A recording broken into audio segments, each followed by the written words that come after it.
नमस्कार, मी पंजाब डक. राज्यातल्या सर्व शेतकऱ्याला सांगतो, हे तातडीचा अंदाज म्हणून सांगतो की राज्यामध्ये सांगायचं झालं आज 19 जून, 20 जून आणि 21 जून या 3 दिवसामध्ये सरी येणार आहेत. भाग बदलत पडणार आहेत. सगळीकडे सर्वजोर पडणार नाही, पण आज मात्र आज उद्या परवा या 3 दिवसात मात्र चांगल्या जोराच्या सरी येणार आहे. अर्ध्या घंटाच्या येणार आहे, 20 मिनिटाच्या येणार आहे, 10 मिनिटाच्या येणार आहेत. म्हणून हा अंदाज लक्षात द्यायचा. सांगायचं झालं तर जिल्ह्यावाईज सांगतो तुम्हाला.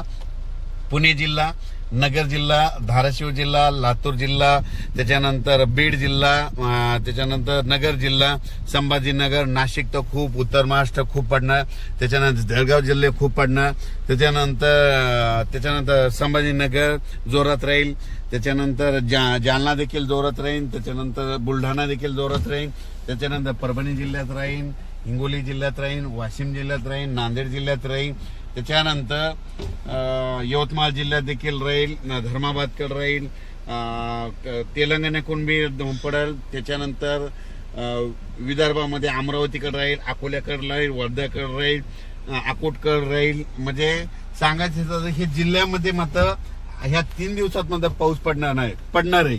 पण सगळीकडे असं तुम्ही समजा एखादा जिल्हा असतात, सगळ्या संपूर्ण जिल्ह्यात नाही पडणार.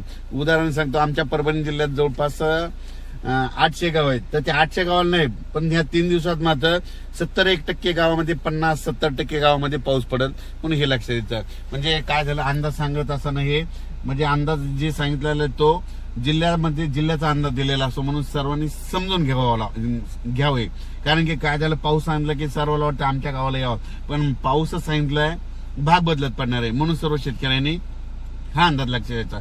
आणि राज्यामध्ये आता वारं जे सुटलेलं आहे ते काय होणार आहे, 24च्या नंतर बंद होणार आहे, 25 पासून बंद होणार आहे. आणि हे करत असताना शेतकऱ्याला सांगतो, तुम्ही तुमच्या पिकाची स्वतःची काळजी घ्यावी. अचानक वातावरणात बदल झाला तर लगेच एक मेसेज दिला जाईल. धन्यवाद.